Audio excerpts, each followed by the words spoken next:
Right, I call the meeting to order. This is the September Finance and General Purposes Committee meeting. And I'll start straight with the agenda. So agenda item 2508, apologies for absence. 801 to receive apologies for absence. Apologies for Councillor Clark. Are we prepared to accept those apologies for absence? Yes, we are. Yeah, excellent. Thank you. Moving on to item 2509, declarations of interest. This is for matters to be considered by council at this meeting. So you are asked to declare any disclosable pecuniary interests or to declare any other interests. Do we have any such declarations? No, thank you. Moving on. Item 2510, representation from interested parties. Seeing none. Move on to item 11, consideration of requests from interested parties. Seeing none. Item 2512, minutes of previous meeting. So the proposition is to sign the minutes as an accurate record. Do I have any questions on the previous minutes? Councillor Chappell. If you look at the declarations of interest on the previous minutes, what it actually does is simply repeat the agenda. It doesn't actually say that nobody declared any. Oh, that's I think it's an oversight. Yeah. But it should say none, presumably, or you're right. There were none or something. Yeah. There were none. Thank you. And just an observation, not saying it's wrong, but it looks as if we envisaged that we'd be considering our terms of reference at this meeting. It's not on the agenda to do so, because we deferred it from the last meeting to this one to allow something to happen in full council. We did. Yeah. I don't know why, but we're just having a bad run on it because the planning committee's got itself into the same mess and it hasn't got any terms of reference changed either. As has the Estates Committee. I think we should record in this time's minutes that we should include the terms of reference in the next minutes. Was it because we were still working on financial regulations? It was. Yeah. So we had to get the financial regulations approved by council before we could change our terms of reference to include those new ones. So Councillor Chappell, thank you very much. Two observations there, both absolutely right. So I've changed declarations of interest and we'll put terms of reference on next time. Are there any other changes? Wonderful. Can I have a proposer that we accept those? Councillor Chappell proposes we accept the amended minutes. Do I have a seconder? Councillor Adams, thank you. All those in favour? Thank you.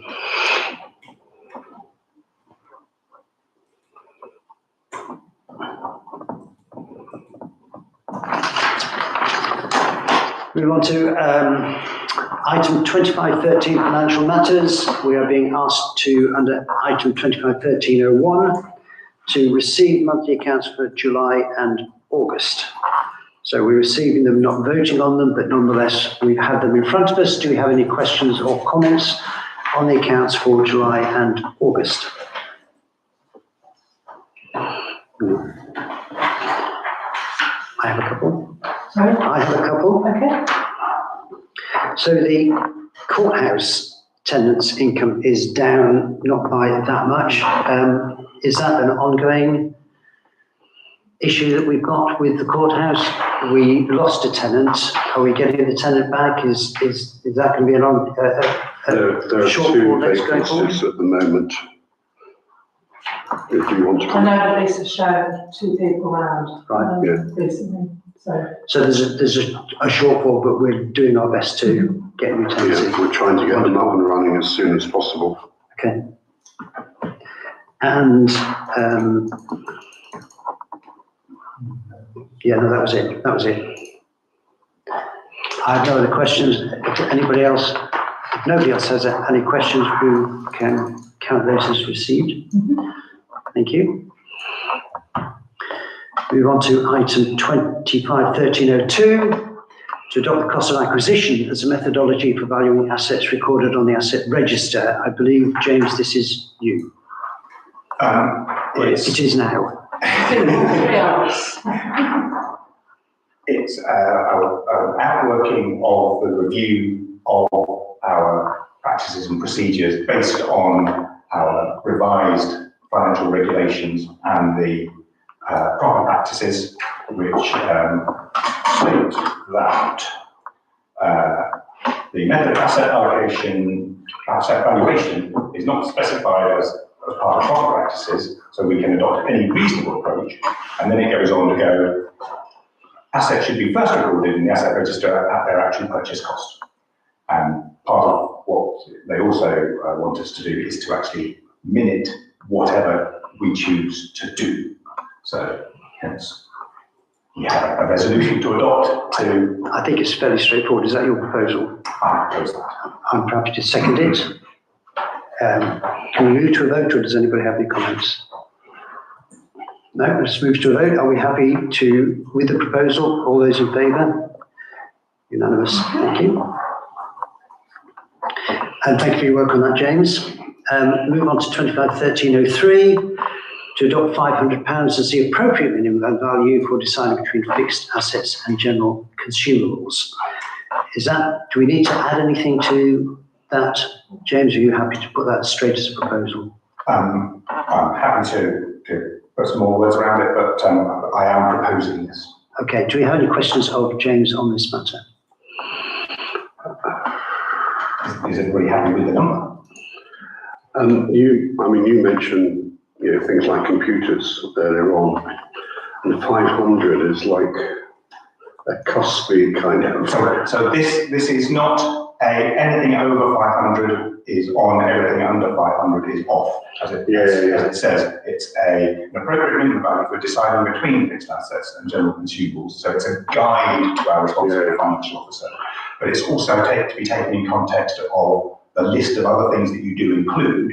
So, for instance, you don't include intangible assets, even if they're over £500. You do include valuable and attractive portable items, potentially irrespective of their value. So stuff that's likely to get pinched. You should check where it is every 12 months, goes on irrespective. I was just wondering whether it's high enough and whether it may be better to have it slightly higher. That's all. So the current asset register has, off the top of my head, around 300 lines on it. At about £500, that goes down to about 100 lines, about 20 of which are the property, so that's easy, which leaves us 80 things that on an annual basis we are expected to then go around and check still exist. That's a practical. You've done the work. If you feel that that's an appropriate break point, then I'm happy to accept it. So one question I have is, if we made it, for example, £1,000, two questions, I suppose. If we made it £1,000, by how much would that reduce the amount of checking that needs to be done per year? And the second question is, would that take off some items which ought to be checked because they have an intrinsic value? Okay. Yeah, I'm not sure it would change it at all, to be honest. Okay. Because even the computers at £600, you would still put them on, even though they're less than 1,000, because they are attractive items. Okay, Emma. And I would always consider keeping certain maintenance items on there that potentially would be sort of £250, £300. Okay. Purely for the reason, and they're quite easy to check and verify. The only reason, well, we had a conversation to and fro between 750, 250. 500 was something that the council used to do quite a few years ago. The asset register was anything over £500, so that's why we sort of went with that one in between 250 750. So that's your proposal, James. I think we batted this one around. Do we have a seconder for the proposal in front of council? Councillor Adams, all those in favour? Perfect, thank you. Item 25-1304 to approve the cyber security quote for another year. I certainly have questions. Does anybody else have any questions or comments on the cyber security quote? James? Does everybody understand exactly what we're getting for what we're spending? I do, and I don't think we are.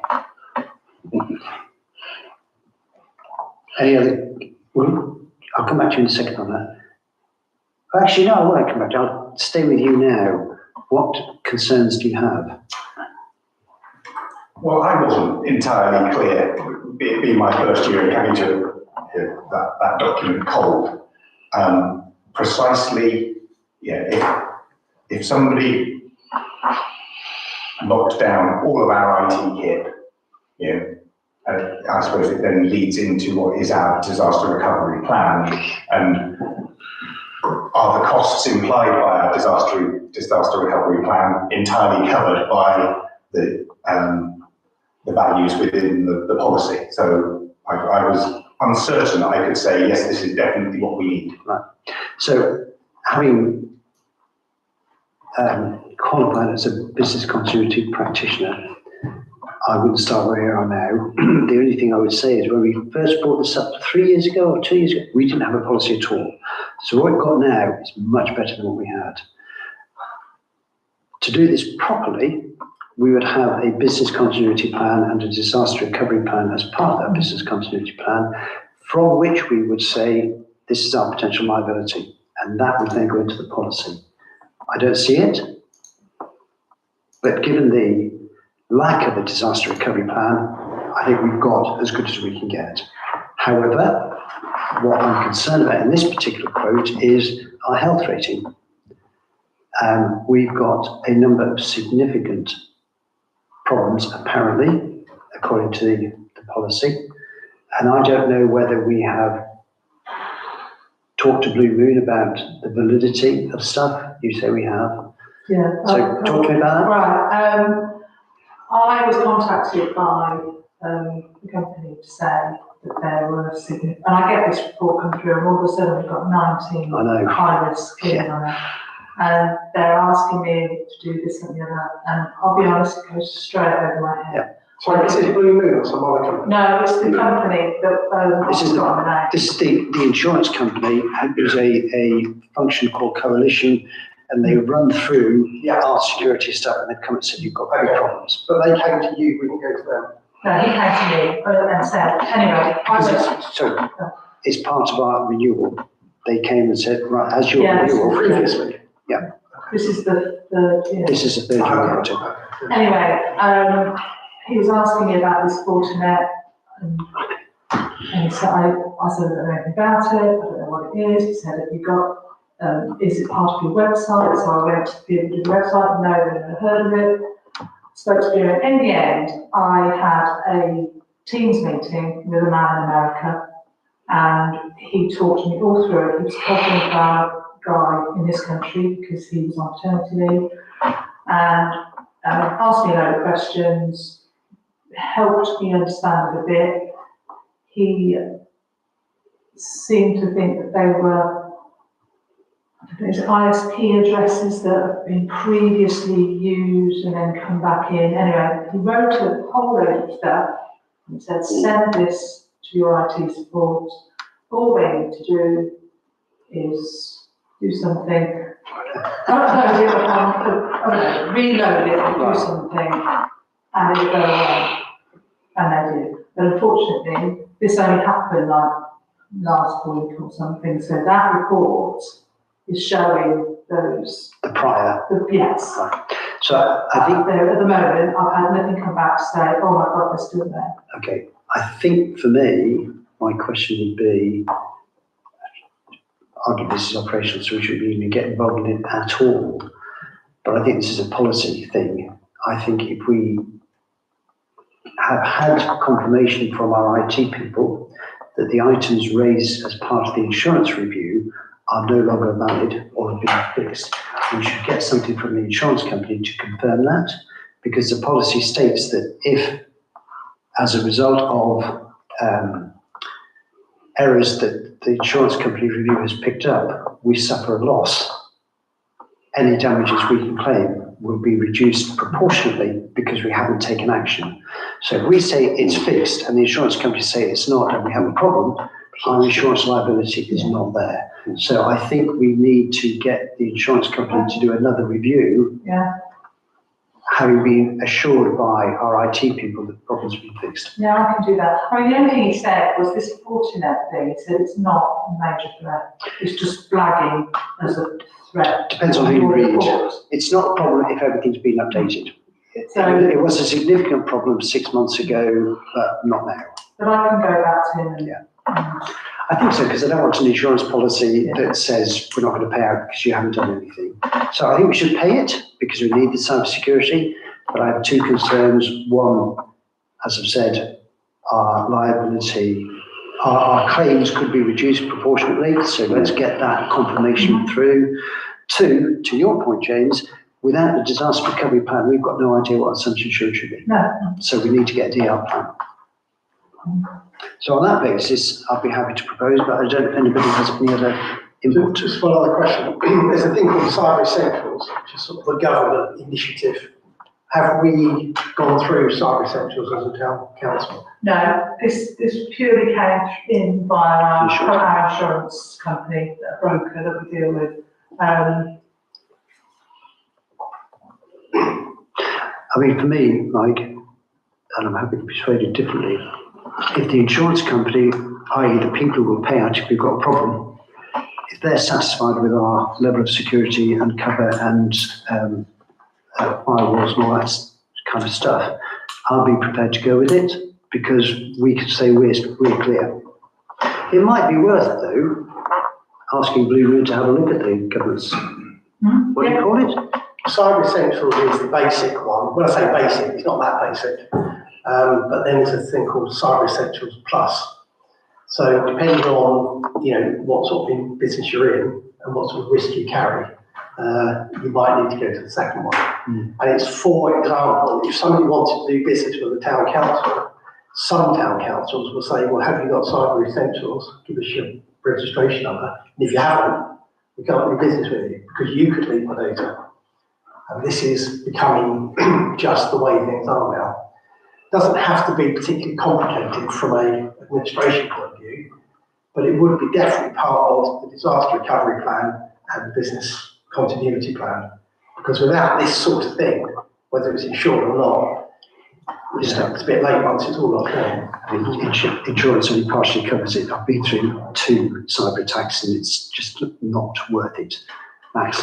My question is really related to that comment, which is, do we have any indication of how this compares to what other town councils of a similar size are doing? I mean, are we taking the same kind of premium? Are we? I know, but I think in Danny's raised it in various updates because I think there was a company, I don't know if it's Cloud IT, whether they offer something similar as well. So councils are aware of it. I don't know how many councils have it, but I don't see any reason. I was just wondering whether there's been any kind of discussion within the NCAL group or anything like that. And it partly relates to what you were saying about other strategies. They're regularly sending out information about people being scammed and falling for scams, and which I know is slightly different, but I'm sure I've seen things in Dan's updates about cyber security, but I don't know what council. Some councils might sit there and think they don't need it if we've just got one, a tiny parish council, maybe choose if they don't need it. I just wonder if the actions might be, and we've only been asked to, we've been asked to approve it. So I think for me, Cyber Essentials perhaps is something we look at when we do the disaster recovery business continuity planning exercise. For me, I would propose approving it subject to getting their updated coalition risk profile report, having seen Blue Moon's confirmation that all the updates have been applied. So that would be my proposal. I don't know if there are any amendments to that proposal. Any seconder for that proposal? Councillor Adams. All those in favour of that proposal? We had 6 hands up there, which is pretty good, thank you. So, Emma, are you comfortable with that? Yes. So in the minutes, I'm just mindful of the fact, I think it runs out in about 10 days, so. We'll be asked for Oh, enough. right, okay. I think if you want me to get it first and then. No, my proposal is we approve it, but Yeah. I might regret this, but I'm very happy to sit alongside you on that sort of thing. My background is technology, so not doing the work, but I'll let you know, yeah. you can bounce an idea off me and. Yeah. we should always look at subject matter experts. In the same way as we do for Councillor Chappell if it's legal. So we're going to move on now to item 251305 to receive the completion of the review of the AGAR for 25-26. Should that be 24-25? Yes, it's just, I've got So, 25. to receive the advanced completion. Right, yeah. So the review of the AGAR for 2024 to 2025. Any comments on the AGAR, Emma? No, No. please to clear Anybody want to add anything or ask any questions on the AGAR? And all, thank Paul, always one. Well, I'm going to see what questions or comments we've got first. Any questions? Any questions or comments on the AGAR report? Wonderful. So we've received the completion. Paul, thank you very much for the work that you've done on that, as ever. I'm sure Emma will record that. Wonderful. In that case, we'll move on to item 2514, any other business for report only. Councillor Affleck. Yeah. So as part of the 25-26 budget process, working with the financial officer and the responsible financial officer, I have put together a spreadsheet to try and make the 5-year budget production more straightforward, where it will automatically take something that we are spending in the future and suggest how we might accrue that over a number of years. It wasn't quite ready to get circulated today, but I can certainly circulate it in the next week or so for people to look at, play with, and absorb before it gets used in anger, potentially to inform the budget round that will start in November. So if I circulate that, if there is any appetite or interest in having sort of a training session on that, where we sort of play with it a bit and see how that changes how much of our assets that we currently got, reserves that we currently got, get eaten up by things that we might have or perhaps should have started accruing for. I'm happy to organise that, or get them to organise it and coordinate it. And I'm happy to explain how I thought it might work. Yeah, it'd be incredibly valuable. I think it would also be valuable if before that the Estates Department had Estates Committee had some sense of what their spend might be over the next 5 years. I don't think that the two necessarily dependent. They're not codependent, but Sure. So if there were some ideas, then we could put them in and see how that then came out. But conversely, as we'll see when I send it out in the next couple of days, I just put in there some sort of ideas of things that states might want to think about. So, roofs, soffits, doors, windows, and it might act as a trigger.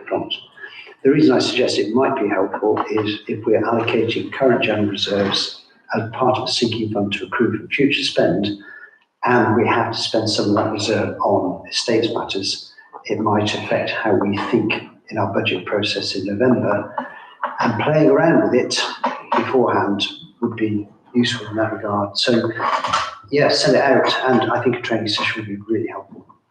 So I think if we try to do that in September, for example, then those that really wanted to get involved with the budget process early, we've got October to then do that, and then it comes back in November with some solid, sensible decision making already having happened. I don't think we need to have a formalised F&GP committee meeting, but I think we can set up a training session, can't we? I'll leave that in your hands. Yes, so I will send it to Emma, Emma can circulate, and if we then come back to Emma to say interested or not interested. Happy with that? Yeah, sure. So if you know that's an action for James to send to you and for you then to take forward. I was just sending it to finance, not, Well, should we raise it next week and offer everyone the opportunity? I think that would be a very good idea. I'll put an agenda item. Thank you. Any other items? Mike? David? Max? Paul? Thank you to James, he's put a huge amount of effort into the asset register work. Yeah, I think it's been fabulous. Yeah. Thank you. Thank you. Emma? No, I don't. Just Nor do I. reiterate what you said. I declare this meeting closed.